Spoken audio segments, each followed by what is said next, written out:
more good news on the flood front surrounding Fargo Moorhead's battle with the Red River. Some spots in Cass County are having flooding problems. We'll go live for the latest in the Gardner area.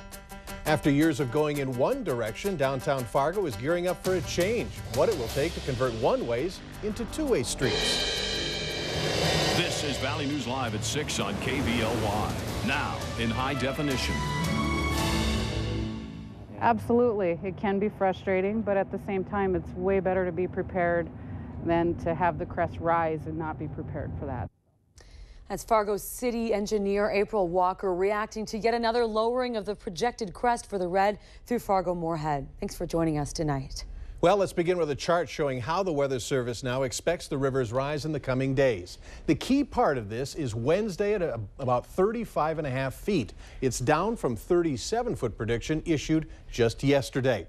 That lower crest projection is good, especially after several warmer days where snow in many backyards is gone or going away. Absolutely. And Hutch, you've been checking into these levels. Tell us a little bit about what you know. Well, we are keeping our eyes on the water to the south of Fargo Moorhead, but we're also seeing some action in the river gauges to the north of our area. Let's take you on that tour. The Southern Valley and the Wahpeton area has seen the Red River crest already. But when we stop at Hickson, between the Wahpeton area and Fargo, we see that it is now turning and looking a lot like a crest there at about 34 feet. Now, a rule of thumb is that the Red River at Fargo will crest 1 foot higher or thereabouts 2 days after the crest. So give us 2 days, that puts us on Wednesday, and give us a foot, and that will equal out to about that 35 or 35.5 foot zone. So that is the going trend for us, and we'll keep our eyes on that. Up north, however, there are some very rapid rises near that Pembina River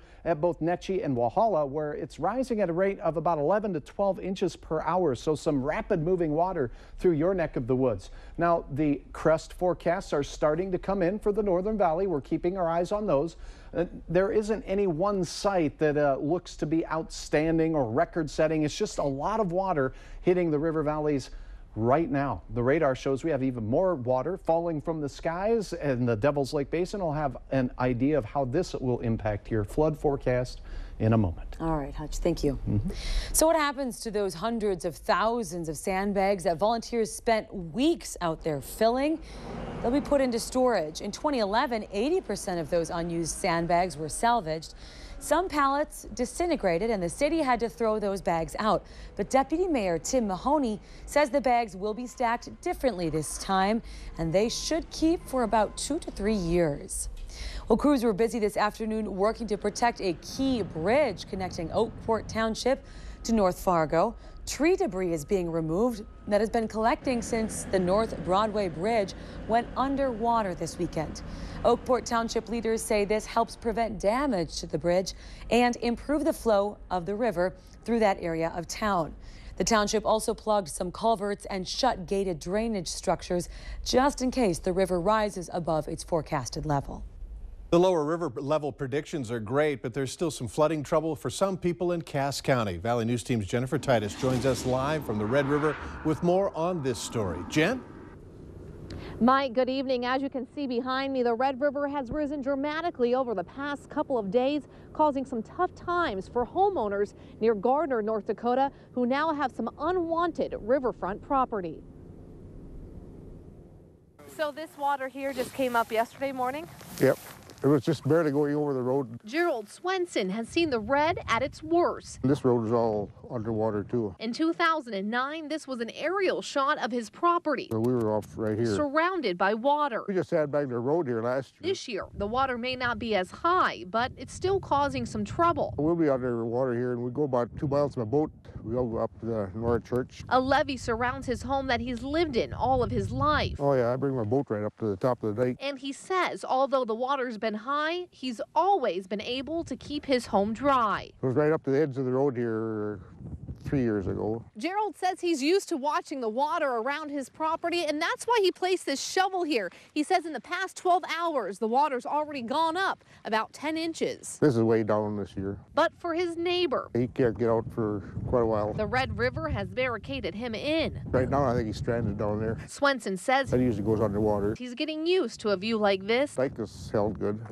And is just happy that this year, despite a few closed roads, the water won't bring too many problems like it has in years past. 97, I think we were here 7 weeks. We were without. And back out here live, like Swenson says, he does have a boat, and so does his neighbor, who is surrounded by water. So, Mike, if worse does come to worse, they can get to dry land. They're prepared. All right, thanks. Jennifer Titus reporting live. And remember, if you're a Cass County resident, you can reach the Emergency Operations Center for any flood questions or concerns you might have by calling 701-297-6000. It's touch and go for some folks in Walsh County, North Dakota over the next 24 hours. Today in rural areas, floodwater was already spilling over riverbanks, closing roads and throwing some folks into a flood fight. The problems are being caused by the Park River west of Grafton. Even Walsh County Emergency Manager Brent Nelson found himself in a flood fight. Nelson's home, along with a handful of other rural homes and farmsteads, are being threatened. Hopefully as long as everything holds, I think we should be in good shape. We've got a couple little spots that we're working on doctoring up here, and then hopefully we'll get a bubble past here and we'll be in good shape here. The Park and Forest rivers are expected to crest in Grafton and Minto by tomorrow morning. Both towns say that they are prepared for the high water. Well, the Red Cross is helping people in Rowlett County that were chased from their homes. 8 families were impacted late last night by overland flooding. The majority of families are staying temporarily with family or friends, but a couple have been placed in a motel. Their mobile homes were damaged by 2 feet of water on Sunday. Now, if you want to stay on top of this week's river crests, make sure to visit valleynewslive.com. Our Valley Flood Alert tab has all of the current river levels, as well as river webcams and then other resources as well. You can also find the latest information on our news and our weather apps. There's some non-flooding news tonight. Minnesota is moving towards its first minimum wage hike in 8 years. The House Ways and Means Committee planning to advance a bill that would bump the state's floor wage in steps until it hits $9.50 per hour in 2015. Floor vote is likely by Friday. Minnesota's minimum wage is currently $6.15 per hour, but many workers are paid the higher federal minimum of $7.25 per hour. Minnesota hasn't raised its minimum wage since 2005. From North Dakota, where where North Dakota Governor Jack Dalrymple has signed legislation aimed at strengthening punishment for drunken driving. The law increases fines and other penalties. Jail time or community service will now be required for first-time offenders who have a blood alcohol content of 0.16%. The bill also would require participation in the so-called 24/7 sobriety program for repeat offenders. A second DUI arrest would require a minimum sentence of 10 days in jail. Bagging that prize buck could be harder this year in North Dakota. The number of deer gun hunting licenses that will be made available to hunters likely will be in the lowest in 3 decades. The Game and Fish Department says that they're proposing 59,500 licenses. That's a drop of nearly 6,000 from last year. The department says the long winter has been hard on deer and populations were already low. The proposal will go now to the governor this week. The family of former North Dakota Governor William Guy is holding a public memorial service in Fargo. The Democrat served 12 years as North Dakota Governor starting back in 1961. He died Friday at the age of 93. You can pay your respects at this public service tomorrow. It starts at 1:30. The service is being held at the First Presbyterian Church in downtown Fargo. Coming up later on Valley News Live at 6 o'clock, there have been one-ways in downtown Fargo since the 50s, but that's going to be changing. And we have some heavy rainfall pushing through portions of northeast North Dakota. Your hour-by-hour forecast does include rain. Details are straight ahead. The summer's road construction schedule includes a big project in downtown Fargo. A couple of the major arteries will go from one-way to two-way traffic. Starting with First Avenue North and leading into NP Avenue, the 2 one-ways will be no more. And it all starts tomorrow. Valley News Team's Eric Crest has more on how the look of downtown is changing. The newest construction project in downtown Fargo wasn't even affected by this spring's potential flood. Well, this is actually coming in right on schedule. You know, the flood kind of scared us a little bit. But yeah, they wanted to get going right around this week, and they're going to start tomorrow, actually. The idea for the project is pretty cut and dry. Fargo City engineers want to make downtown more accessible by turning some one-ways into two-ways. For people from out of town, they don't really understand the one-ways as well as obviously us locals. So I think there is quite a bit of confusion from people visiting, you know, making the wrong turn, what street's what. By Tuesday, folks in downtown Fargo will start noticing the changes. There will be some minor lane closures on NP Avenue and First Avenue North between University and 2nd Street North. Also on First Avenue, will be two lanes on westbound on First Avenue and one lane in the eastbound direction, and vice versa on NP. It'll be two eastbound and one westbound. These are kind of underutilized corridors as far as business and development standpoint is concerned. And you really don't need 3 lanes of one-way traffic to get through our downtown. It's overbuilt. Things will slow down a bit as new stoplights are put up, striping gets put down, and old signs become a thing of downtown Fargo's past. These streets used to be two-way streets before 1950s. And then as cars got more prevalent, the city commission wanted to make travel in town better. So here's hoping that a new look and a new direction to drive downtown is a little less confusing for us all. We see a lot of people making the wrong turn onto the one-ways. Eric Crest, Valley News Live. Now, other construction projects are kicking off soon as well. Veterans Boulevard in West Fargo will begin on Wednesday, and in Moorhead, Main Avenue construction is set to start on May 20th. So slow down out there. Typically, traffic fines double in construction zones. The weather's finally warming up. That means summer festivals are on their way, and what a better place for summer grub and great music than Rib Fest. The music lineup was announced today, and here's who's going to be taking the stage. Sugar Ray will perform Wednesday, June 5th. The Nitty Gritty Dirt Band takes the stage Thursday, June 6th.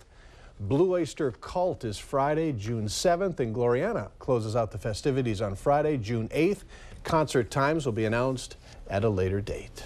Well, the next name you are going to talk about, very well known in the basketball world. Most definitely, and it's very interesting to see him make this jump. A local high school coach will now be a local high school coach after a big-time college career. Find out which coach I'm talking about coming up next in sports.